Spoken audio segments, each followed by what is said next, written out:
Martin, Libertine chérie, bonsoir et bienvenue à tous. Nous allons ce soir parler de sex friend. Dans sex friend, on entend sexe et friend, amis.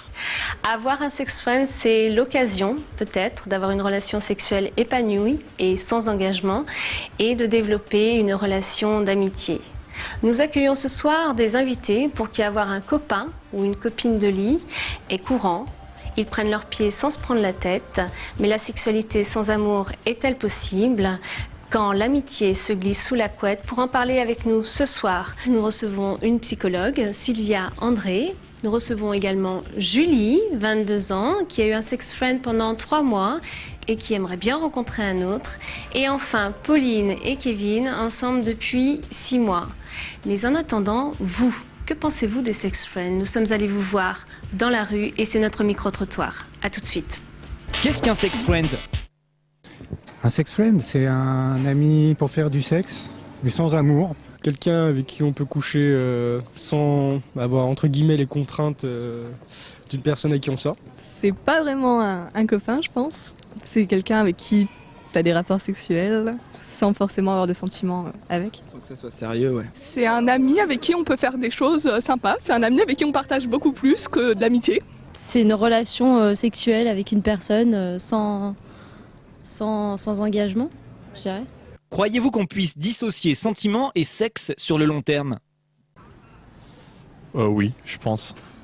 Je pense pas sur le long terme, moi. Non, je pense qu'au bout d'un moment, ça devient difficile. Je pense que c'est très dur, on finit souvent par s'attacher au bout de quelques moments.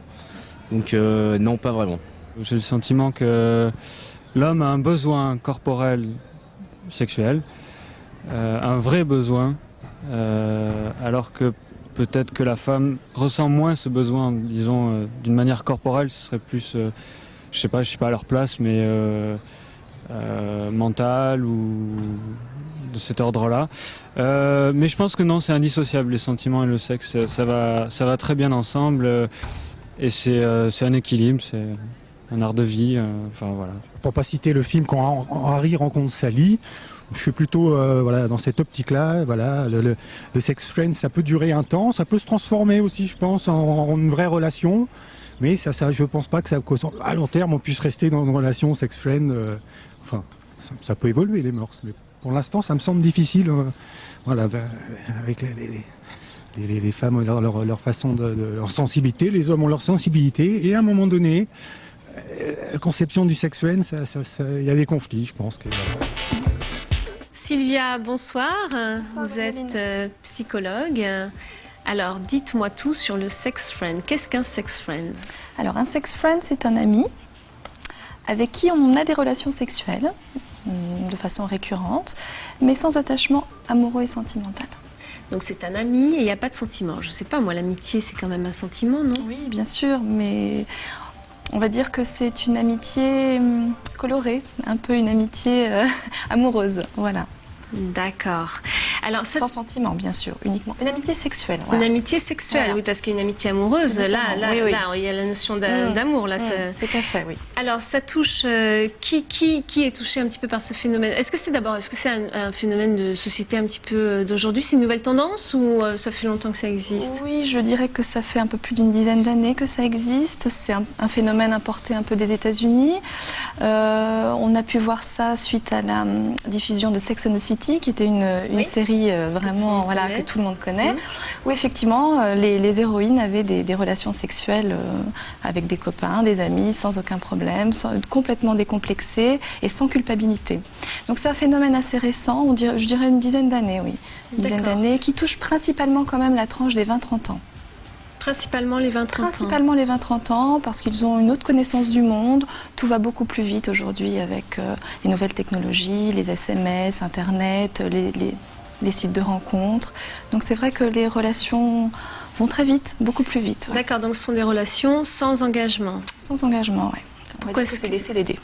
Voilà, alors pourquoi est-ce que les jeunes aujourd'hui sont des CDD de la sexualité, Pourquoi est-ce qu'ils vivent comme ça ? Je pense qu'ils ont une vision de la sexualité quand même beaucoup plus différente que nos aînés.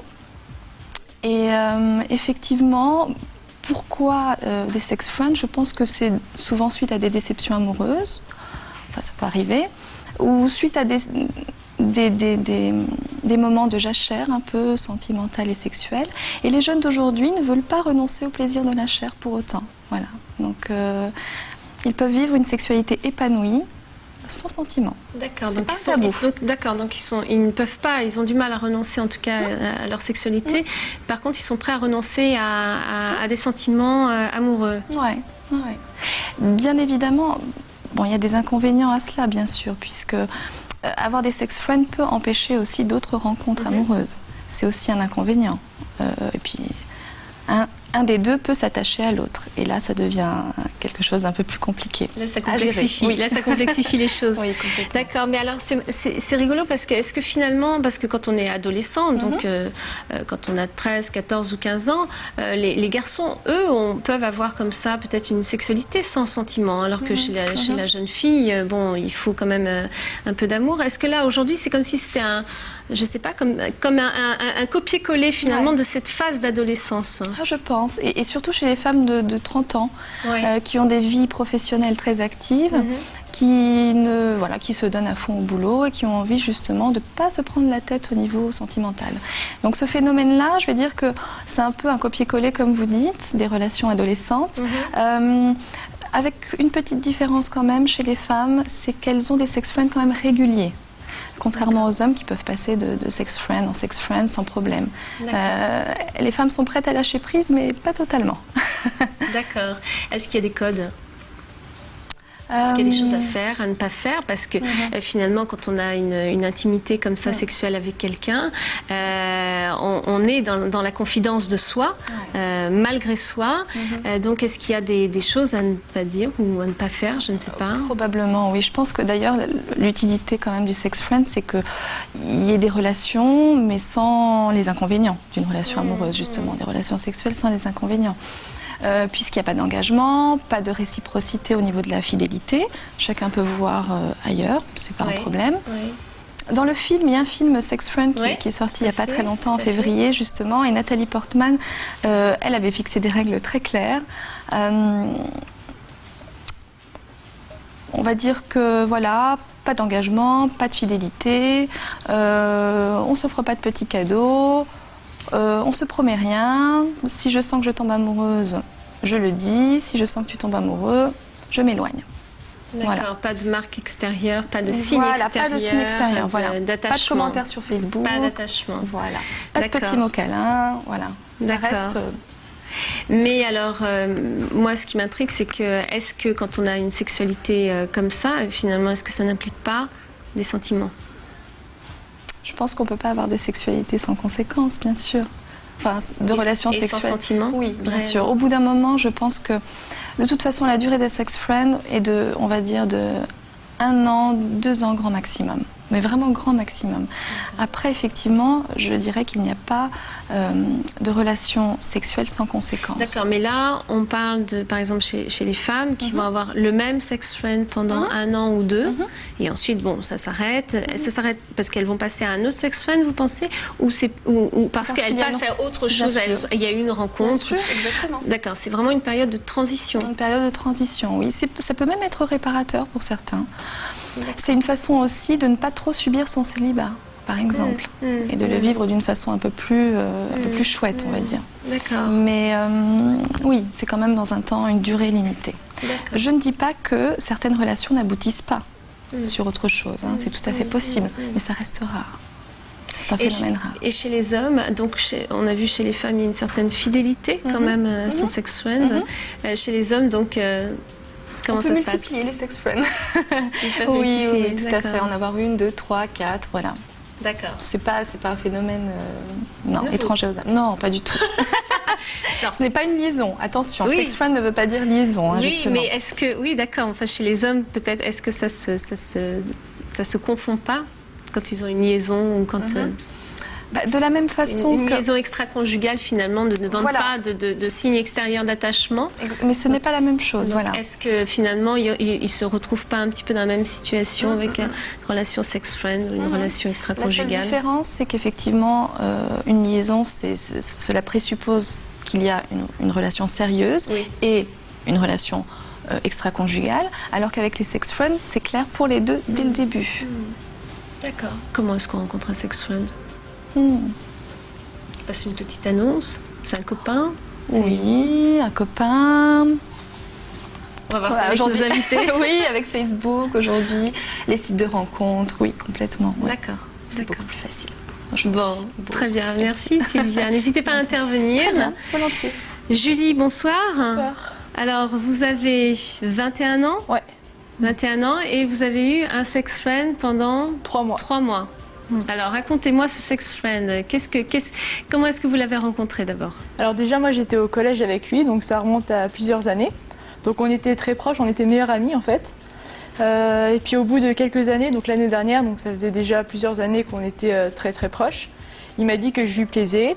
Donc à partir de là, moi en fait je comprenais pas comment on pouvait avoir une relation amicale et en même temps on pouvait avoir une relation sexuelle. Je voyais pas comment est-ce qu'on pouvait mettre les deux en même temps. Donc Pourquoi vous voyez pas? Pourquoi c'est pour vous ça collait pas? Bah ça collait pas parce que je me disais ou c'est un ami ou alors c'est mon petit ami, mais ça peut pas être les deux en même temps.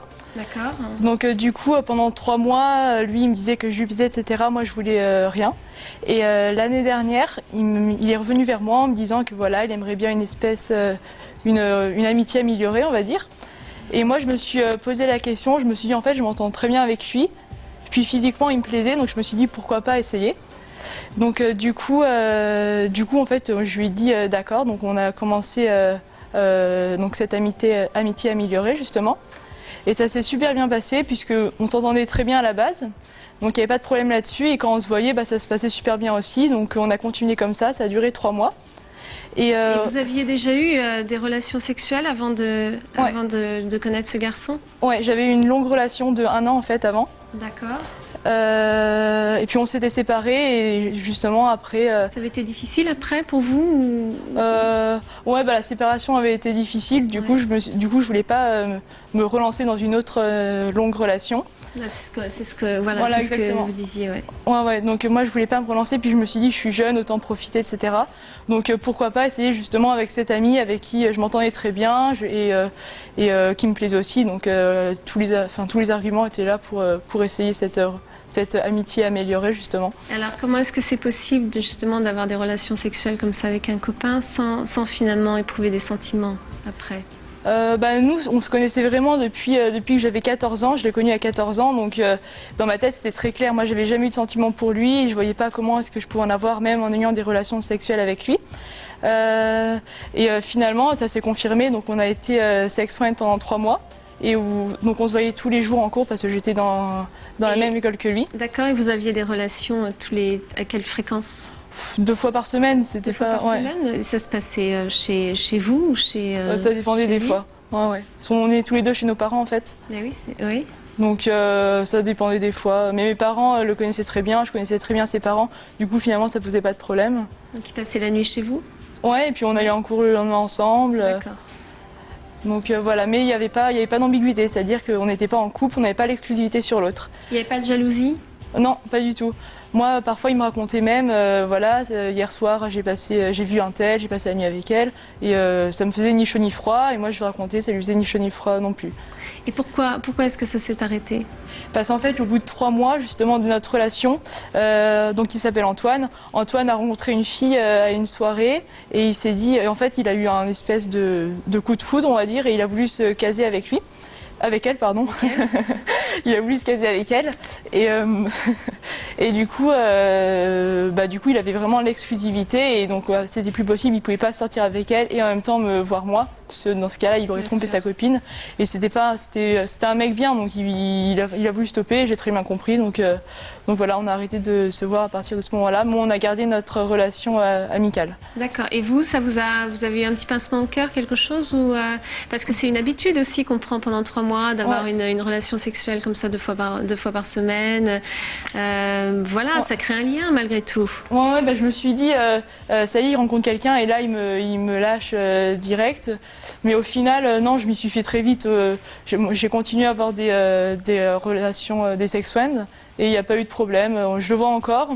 Bon, c'est plus comme avant parce que forcément, quand on a eu une relation sexuelle avec quelqu'un, il y a quand même une petite ambiguïté. Mais pas Une complicité plutôt. Ouais, il y a aussi une complicité. Ouais. Puis même à partir de là, on sait très bien que je lui plais, il sait très bien qu'il me plaît aussi. Mais voilà, il s'est jamais rien repassé, et il se passera jamais rien. Et alors là, vous êtes célibataire, vous êtes seul? Ouais, je suis célibataire. Et vous avez envie d'avoir un autre sex friend? Ouais, moi je préférerais avoir un nouveau sex friend plutôt qu'un nouveau petit ami. Qu'un petit copain. Ouais, parce que voilà, je suis jeune. J'estime que je suis assez jeune, que j'ai le temps de trouver quelqu'un avec qui je voudrais me caser plus tard, donc je préfère profiter. Et voilà, comme ça, il n'y a pas de prise de tête, il y a pas de, on se voit que quand on a envie de se voir. Oui, mais vous n'avez pas l'impression de vous priver de quelque chose en étant qu'avec un sex friend et pas avec un petit copain Non, et que vous pourriez partir en vacances, avoir des projets légers, des projets de Non, de pas vos du tout, âges. parce que ça, justement, j'ai déjà vécu, j'ai plus envie de le revivre pour le moment. Et puis, même si c'est un sex friend, on est quand même très complices vu qu'on est amis à la base. Et donc cette complicité, moi je l'ai avec mes sex friends et pas avec. Et sexuellement, ça vous a apporté, ça vous a peut-être, je sais pas, décomplexé. Vous avez appris des choses, ça vous a épanoui. Vous avez appris. C'était différent de mon premier vrai petit ami avec qui je suis restée longtemps, mais ça allait très bien et il y avait aucun problème, donc je voyais pas pourquoi ça devait s'arrêter. D'accord. Qu'est-ce que vous pensez un petit peu de ce que vous avez entendu, Sylvia? Justement, j'ai l'impression que ça décomplexe beaucoup sexuellement d'avoir des sex friends. Il n'y a pas cet enjeu amoureux et donc les gens se sentent beaucoup plus libres. Oui, pour expérimenter des choses nouvelles. Donc c'est l'aspect, c'est l'aspect, je pense, positif aussi de ces relations-là. Aucun enjeu, pas trop d'inconvénients. Donc voilà. Ouais, puis on osait se dire les choses, c'est-à-dire que quand il y avait quelque chose qui n'allait pas, du coup, on n'avait pas. C'est plus facile, le langage est plus facile. Ouais. Écoutez, très bien, merci à toutes les deux d'avoir répondu à nos questions. Merci Sylvia, merci Julie. Quant à nous, on se retrouve tout de suite après la pub. À tout de suite.